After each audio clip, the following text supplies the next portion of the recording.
होशरुबा की दुनिया में आप सबको खुशामदीद कहती हूँ। चलिए अल्फाज के जादू से सजी एक नई दास्तान की जानब बढ़ते हैं।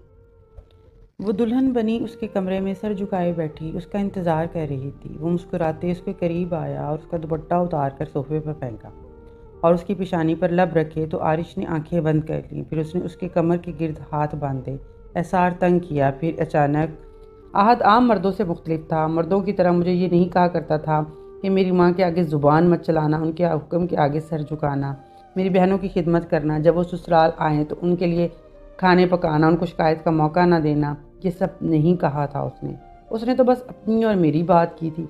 शादी के शुरू के दिन बहुत अच्छे गुजरे थे। आहद का इरादा था कि हम हनीमून के लिए इस्लामाबाद जाएंगे और उसके बाद सैफुल मलूक, नारान, कगान लाइफ को बहुत ज़्यादा इंजॉय करेंगे। शौक़ तो मुझे भी बहुत था घूमने फिरने का, लेकिन शादी के फ़ौरन बाद मेरे ससुर की तबीयत कुछ इस तरह ख़राब रहने लगी कि उन्होंने हमें जाने से मना कर दिया। कहने लगे अगले महीने चले जाना। एक तो शादी पर खर्चा भी बहुत हो चुका था, अब मेरी बीमारी पर भी आजकल अस्पताल पर पैसे लग रहे थे। असूलन तो इस बात पर मेरा मूड ख़राब होना चाहिए था, लेकिन मैं बिल्कुल नॉर्मल थी। अलबत्ता आहद का मूड बेहद ख़राब था।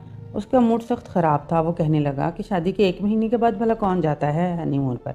मैंने कहा आहद कोई बात नहीं, अब्बा की तबीयत ठीक हो जाएगी तो हम अगले महीने चले जाएंगे। मैंने उसको बहुत काम करने की कोशिश की, लेकिन वो भड़क उठा।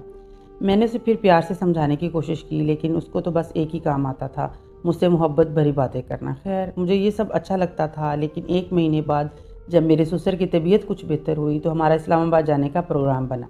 जो अचानक से मेरी तबीयत बहुत ख़राब हो गई। मेरी तो उल्टियाँ ही रुकने का नाम नहीं ले रही थी। जो भी खाती थी फ़ौरन से निकल जाता था। मेरी ऐसी हालत पर सबसे ज़्यादा इरिटेशन मेरे शौहर को महसूस होती थी। मेरी सास मुझे डॉक्टर के पास ले गई और जो खबर डॉक्टर ने सुनाई वो मेरे लिए बहुत ज़्यादा खुशी का सबब थी, क्योंकि मैं 1 महीने के बाद ही उम्मीद से हो गई थी। लेकिन डॉक्टर ने मुझे सफ़र से मना कर दिया था। कहने लगी तुम्हारे लिए इस्लामाबाद और मरी जैसी जगहों पर जाना खतरे से खाली नहीं है। पहली पहली प्रेगनेंसी है, एहतियात बहुत ज़रूरी है। अगर एक बार मसला हो गया तो फिर हर बार मुश्किल हो जाएगी। मैं तो इन चीज़ों से वैसे भी बहुत घबराती थी, इसलिए मैंने कहा कि मुझे कहीं नहीं जाना। मेरी सास को भी यही बेहतर लगा, लेकिन जब ये खबर आहत को मालूम हुई तो उसने शोर मचा कर रख दिया। कहने लगा इतनी जल्दी ये सब कैसे हो गया। उसको बहुत गुस्सा आया। वो बच्चा जल्दी नहीं चाहता था, वो ज़िंदगी को एंजॉय करना चाहता था। मेरा सांस तो जैसे मेरे सीने में थम सा गया। उसे क्या लग रहा था कि मैं बुरी हूँ, बदकार हूँ। लेकिन उसके अगले जुमले ने मेरी इस बात की तरदीद कर दी। कहने लगा और लोग होते हैं 6 महीने वो अपनी शादीशुदा लाइफ एंजॉय करते हैं और एक हम हैं कि इतनी जल्दी। क्या चंद महीनों बाद ये सब नहीं हो सकता था। मैंने कहा आहद इसमें मेरा क्या इख्तियार है। कहने लगा देखो इस चीज़ का इतना ज़्यादा इशू मत बनाओ, हम अबॉर्शन करवा देते हैं, बच्चा चंद माह बाद पैदा हो जाएगा। मैंने कहा मैं किसी कीमत पर अपने बच्चे का कत्ल नहीं कर सकती। फिर वो कहने लगा कि प्रेगनेंसी में भी तो औरतें सब कुछ करती हैं, घूमती हैं, फिरती हैं, इंजॉय करती हैं। लेकिन मैंने साफ इनकार कर दिया। मैंने कहा डॉक्टर ने सख्ती से मना किया, मैं कहीं नहीं जाऊँगी। मरी के रास्ते देखें, सारे रास्ते पहाड़ी किस्म के हैं और मैं इससे आगे और वो जगहें सेफ़ नहीं है, क्योंकि मैं इतना बड़ा रिस्क नहीं ले सकती। पहला पहला बच्चा है, अगर कोई कॉम्प्लिकेशन हो गई तो सारी ज़िंदगी लेने के देने पड़ जाएंगे। मैं ऐसा नहीं कर सकती। जब हमारा बच्चा दुनिया में आ जाएगा तो फिर हम चले जाएंगे। लेकिन आहत का मूड इस बात पर बहुत ख़राब था। अगली सुबह मेरी सास ससुर ने भी हमें जाने से मना कर दिया कि ऐसी हालत में सफ़र करने का कोई ज़रूरत नहीं। मैं उनकी बात को अच्छी तरह से समझ गई थी, इसलिए मैंने कोई भी नाराज़गी नहीं दिखाई, क्योंकि वो जो कह रहे थे मेरे हक़ में बेहतर कह रहे थे। अलबत्ता आहत का रवैया मेरे साथ बदलने लगा था। अक्सर मेरी खट्टी चीज़ें खाने को जी चाहता था, उससे मंगवाती तो कहता मुझे ये चौंचलेबाजी पसंद नहीं है। एक तो तुमने मेरा सारा प्लान चौपट कर दिया और अब तुम्हें इन गर्मियों के मौसम में किनू खाने का जी चाह रहा है। कहाँ से लाऊं मैं ये सब कुछ।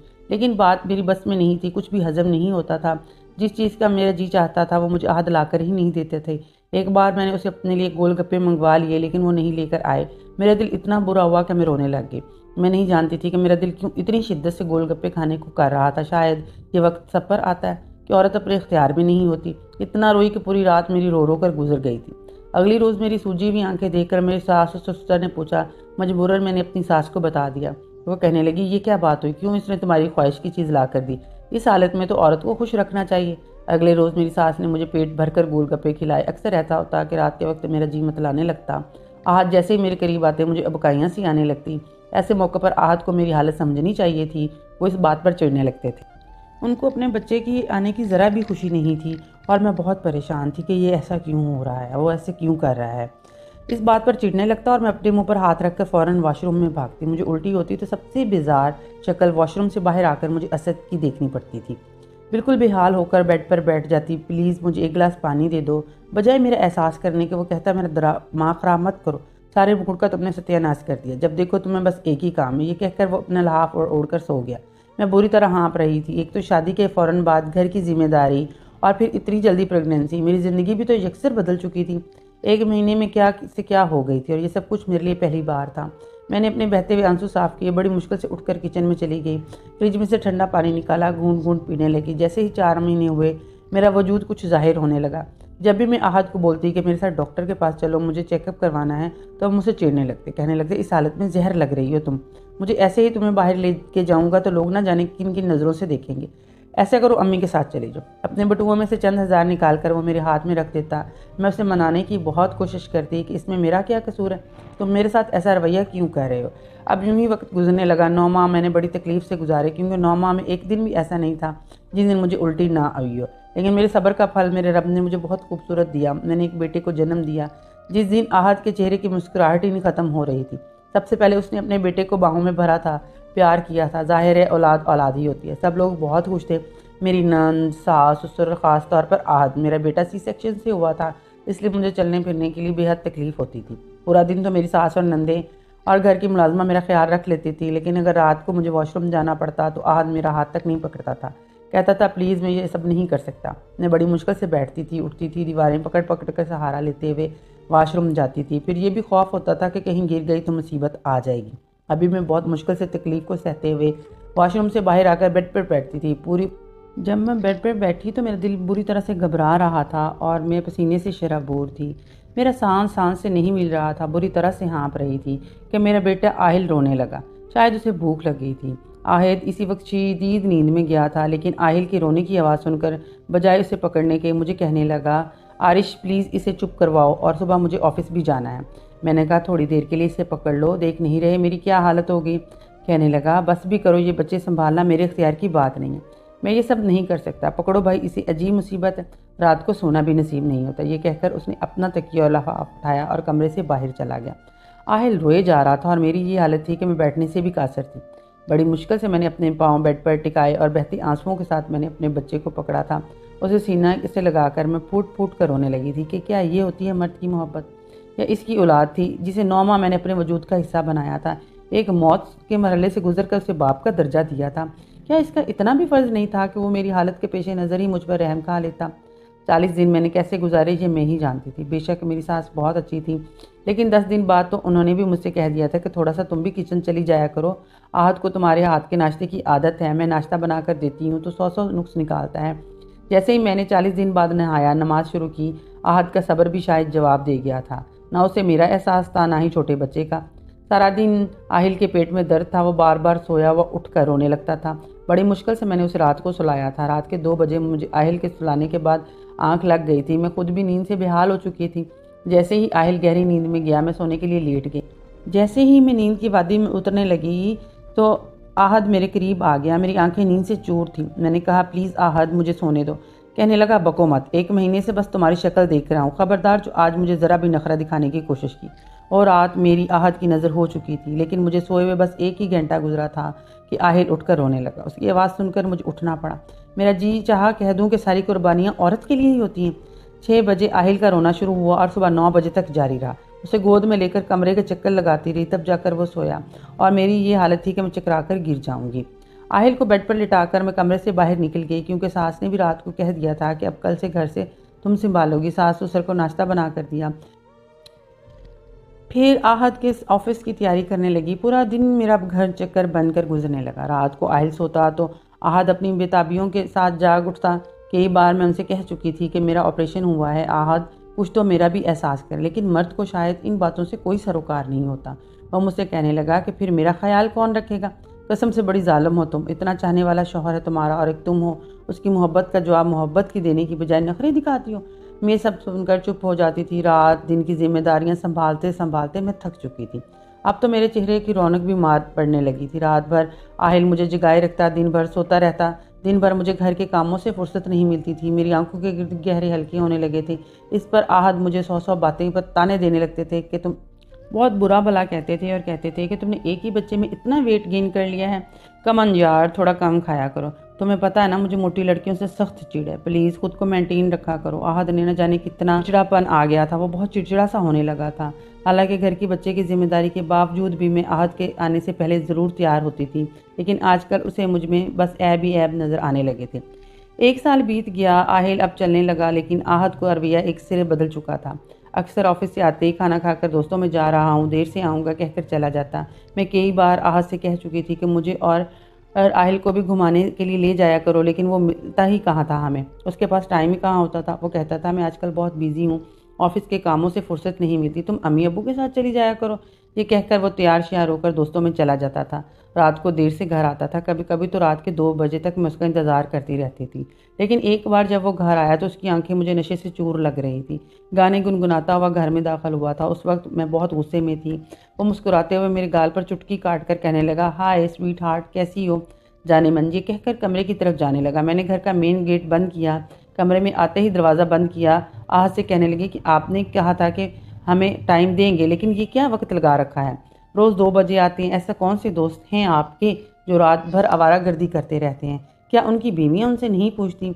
मेरे तपे हुए लहजे को सुनकर आहद भी संजीदा हुए कहने लगे, मतलब क्या है तुम्हारा, सारी रात तुम्हारे पास बैठा करूँ, अब बाहर जाने पर पाबंदी है तुम्हारी?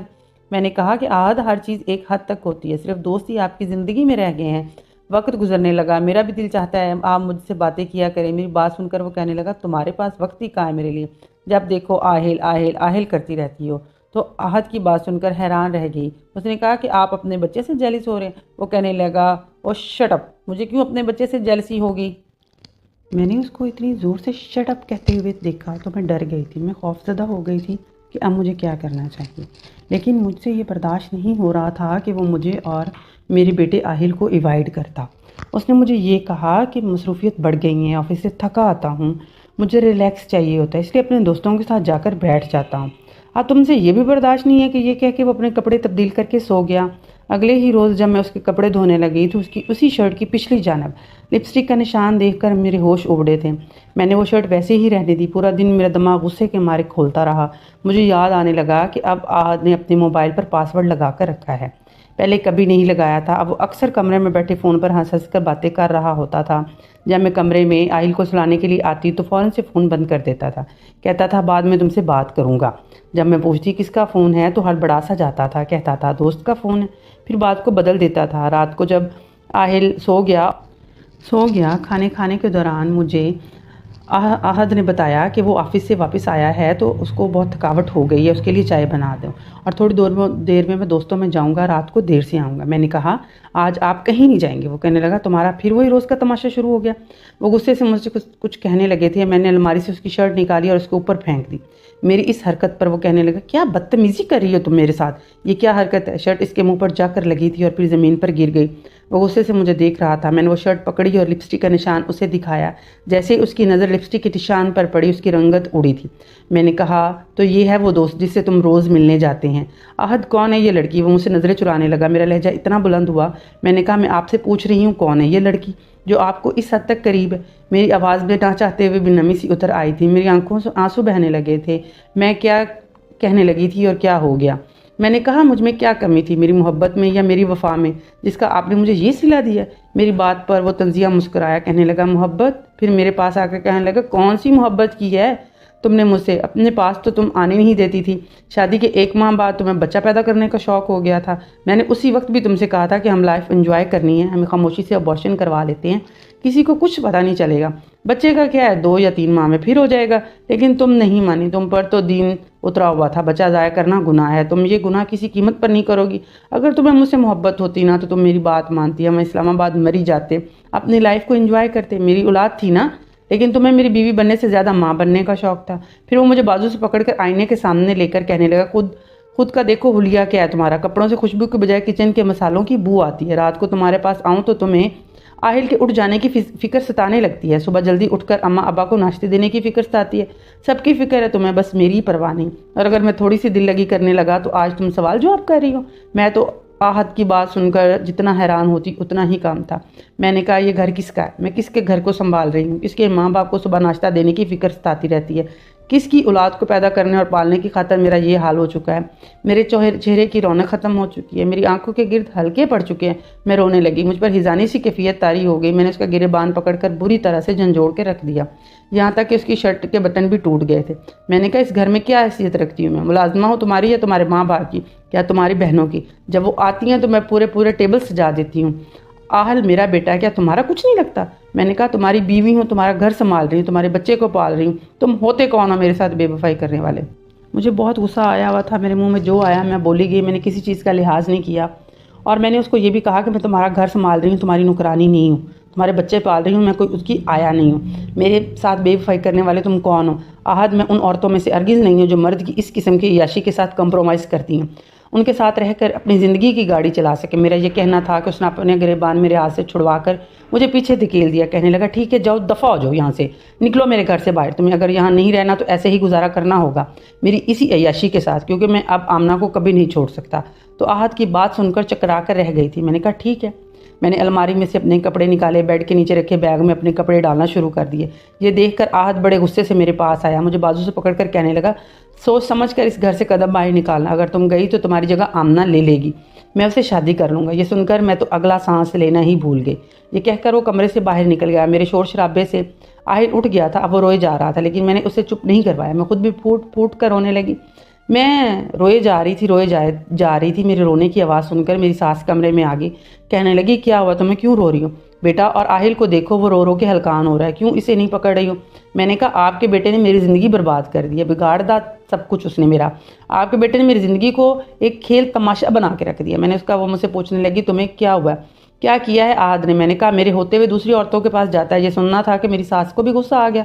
उन्होंने आहद को फ़ोन करके उसी वक्त घर पर बुलाया। ये बात अब मेरी सास ससुर दोनों को पता चल चुकी थी, लेकिन आहद की डिटाई का ये आलम था कि मुझसे कहने लगा कि तुमने मेरे घर वालों को बता के अच्छा नहीं किया। बात कमरे की हद तक थी, तुम अगर कमरे में ही रहने देती तो ज़्यादा अच्छा होता। असद ने गुस्से में आकर मुझे एक तलाक दे दी। कहने लगा, मैं तुम्हें एक तलाक देता हूँ। ये सुनकर मेरे ससुर ने आहद के मुँह पर ज़ोरदार थप्पड़ मारा। कहने लगे, ये क्या बकवास की, ज़रा सी बात पर तुम बीवी को तलाक दे दोगे?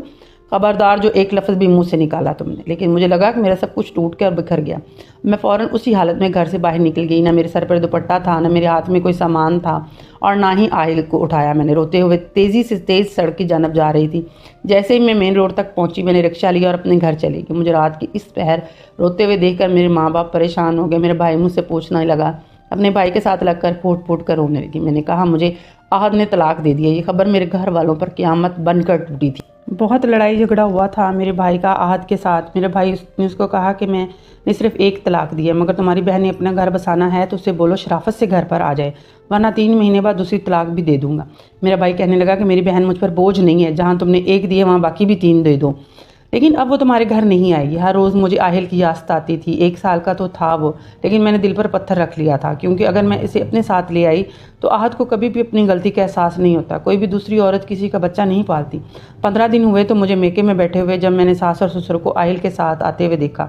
वो रोए जा रहा था। उसे देखकर मेरा दिल बुरी तरह से कांप उठा था। उससे पहले कि मैं उसकी जानिब लपकती, मेरे भाई ने मेरा हाथ पकड़कर मुझे नफ़ी का इशारा किया। कहने लगे, अपने कमरे में जाओ, उनसे मैं बात करता हूँ। मेरी सास कहने लगी, बेटा हमारे साथ वापस चलो, क्यों हमाकत कर रही हो? आहद उस लड़की के साथ शादी कर लेगा, तुम्हारा घर बर्बाद हो जाएगा। ये सुनकर मेरा दिल बेचैन हुआ था। एक बार सोचा कि वापस लौट जाती हूँ, मेरे बच्चे की ज़िंदगी बर्बाद हो जाएगी, लेकिन उससे पहले कि मैं कुछ कहती, मेरा भाई कहने लगा, मेरी बहन ही क्यों कुर्बानी देती रहे? आहद शादी कर सकता है तो मेरी बहन की भी दूसरी शादी हो सकती है। क्योंकि मेरा भाई मुझसे बहुत अटैच था। हम 2 ही बहन भाई थे और दोनों का आपस में बड़ा प्यार था। वो मुझसे छोटा था लेकिन लगता बड़ा था, और उसको मैंने बच्चों की तरह पाला था, लेकिन वो मेरी तकलीफ़ पे बिलख जाता होता था।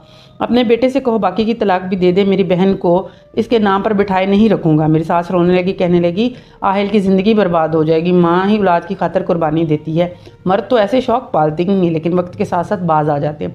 मेरे भाई ने कहा, माफ़ कीजिएगा खाला जी, लेकिन हमारे माशरे में आप जैसी माओं की ऐसी बातों की वजह से बेटे बीवी के होते हुए भी बाहर के शौक़ पालते हैं, क्योंकि उनकी तरबियत आप जैसी माँ ये सोच कर करती हैं कि लड़का है, अगर ऐसे काम शौक़ में कर भी ले तो खैर है, कोई बात नहीं, सब्र सिर्फ औरत का शेफा नहीं है। जाइए आप यहाँ से। मेरी सास और ससुर वापस चले गए। अपने बच्चे के बिना ज़िंदगी तो मेरी भी उदास गुजर रही थी, लेकिन मेरे भाई ने मुझसे कहने लगा, तुम सब्र करके बैठी रहो, तुम्हें यहाँ पे अगर किसी चीज़ की कोई कमी है तो मुझे बताओ। अगर तुम यूं ही चली गई तो आहद को एक की बजाय 10 औरतों से ताल्लुकात बनाकर देखेगा। तुम्हें क्यों उसके लगेगा कि तुम्हारे पास दूसरा कोई ऑप्शन नहीं है? 2 माह गुजरने के बाद आहद मुझे लेने आया तो इत्तेफाक था कि दरवाज़ा मैंने ही खोला था। शेव बड़ी हुई थी, आंखें मुतरन्नम थी। मुझे देखकर कुछ शर्मिंदा सा था। उसे देखकर मैंने दरवाज़ा बंद करना चाहा था, लेकिन उसने कहा कि सिर्फ एक दफ़ा मेरी बात सुन लो। उसने अपना हाथ रखकर दरवाज़ा बंद होने से रोका, कहने लगा खुदा के लिए मेरी एक बार बात सुन लो, अपना फ़ोन तक तुम नहीं उठा रही, वो भी भाई को पकड़ा रखा है। मैं पिछले 15 दिन से तुमसे बात करना चाह रहा हूँ, लेकिन तुम्हारा वो भाई, दरवाज़ा खोलो, मुझे तुमसे बात करनी है। वो दरवाजे को धकेलकर अंदर आ चुका था। शोर की आवाज़ सुनकर मेरा भाई और मेरे वालिदैन भी अपने कमरों से बाहर आ गए। दरवाजे पर आहत को देखकर मेरा भाई कहने लगा तुम यहाँ पर क्या कर रहे हो? कहने लगा अपनी बीवी को लेने आया हूँ। ये सुनकर मेरा भाई मुझसे फुनकार कर बोला, कहने लगा वो बीवी जिसे रात को तुम तलाक देकर तुमने घर से बेसरो सामान निकाल दिया था और उसका बच्चा भी छीन लिया। आज कहने लगा एक तलाक दी थी, रुजू की गुंजाइश है मेरे पास, मुझे मेरी बीवी से बात करनी है, मैं उसके बगैर यहाँ से नहीं जाऊंगा। मेरा भाई मुझसे कहने लगा कि तुम कमरे में जाओ। मैं कमरे में जाने लगी, लेकिन आज की अगली बात सुनकर मेरे कदम वहीं जम गए थे। कहने लगा आहिल बहुत बीमार है, हॉस्पिटल में एडमिट है, मेरा बच्चा मर जाएगा, खुदा के लिए मेरे साथ चलो। ये सुनना था कि मैं तड़प कर पलटी थी। मैंने कहा क्या हुआ मेरे बच्चे को? आहद उसकी आंखों से आंसू बह रहे थे। कहने लगा जब से तुम गई हो बुखार नहीं उतरा उसका, बहुत कमज़ोर हो गया है। मैं फ़ौरन से उसके साथ चली गई। 3 दिन मैं अपने बेटे के पास हॉस्पिटल में रही। मुझे देखकर उसके चेहरे पर मुस्कुराहट आई थी। बाख्तियार मैंने उसे गोद में भरकर सीने से लगाया था। मम्मा मम्मा कह रहा था। मैं उससे बेतहाशा चुमने लगी, रोने लगी। 3 दिन में उसकी तबीयत काफ़ी बेहतर हो गई थी। उसे हॉस्पिटल से छुट्टी हुई तो आहद मुझे घर ले गया। मेरी सास ससुर भी खुश हो गए थे।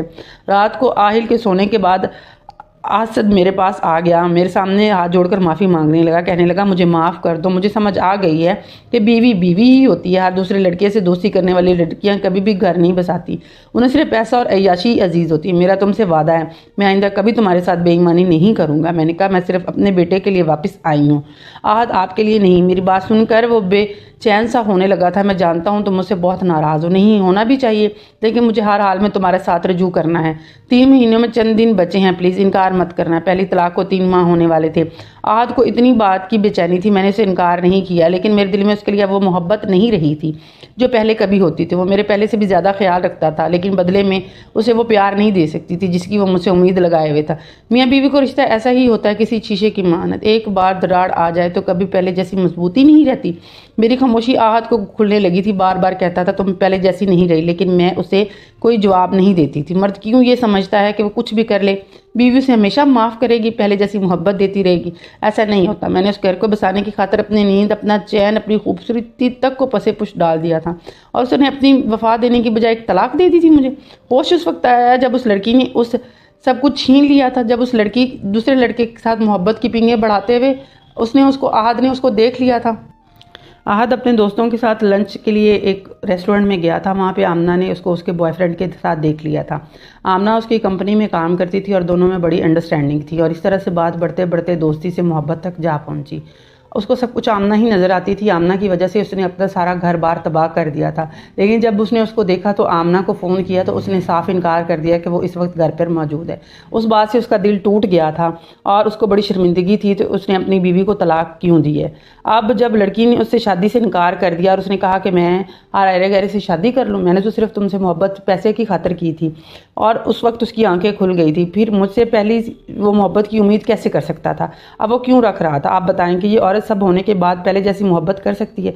मुझे आप सबकी कीमती राय का इंतज़ार रहेगा। अगर कहानी अच्छी लगी हो तो कमेंट सेक्शन में एक अच्छा सा कमेंट ज़रूर कीजिएगा, वीडियो को लाइक कीजिएगा और दोस्तों के साथ शेयर कीजिएगा। साथ रहने का शुक्रिया, जज़ाकल्लाह। इसलिए मेरा फ़र्ज़ है कि मैं तुम्हारा ये ऐप भी छुपा लूँ। ये कहकर उसने मेरा हाथ थामा था। मैं तो पत्थर की बन गई थी। मैं सोच भी नहीं सकती थी कि अफ़ान का दिल इतना बड़ा भी हो सकता। बस 1 मिनट लगा था। मेरे दिल में अफ़ान की मोहब्बत रोहन से भी ज़्यादा बढ़ गई थी। वो चाहे जाने के काबिल था, वो मुझे माफ़ कर चुका था। उसने रोहन से दोस्ती ख़त्म कर दी थी। उसके बाद रोहन कभी हमारे घर अपने शौहर से की जाए, ना कि किसी गैर मर्द से की जाए। जो 2-4 दिनों की बातें होती हैं वो इंसान को कहीं का नहीं रख देती। मोहब्बतों की तरह मोहब्बत के बदले इज़्ज़त नहीं मांगते। खुदा के लिए अपने शौहर से मोहब्बत करें और अपने शौहर को ही सब कुछ माने। गैर मर्द की 4 दिन की मोहब्बत भरी बातें सुनकर अपनी इज़्ज़त को दाव पर ना लगाएं। दोस्तों, हमारी कहानी कैसी लगी ज़रूर बताना। कहानी को लेकर अपनी राय ज़रूर दिया करें। दोस्तों, आपको हमारी कहानी पसंद आए तो लाइक कीजिए,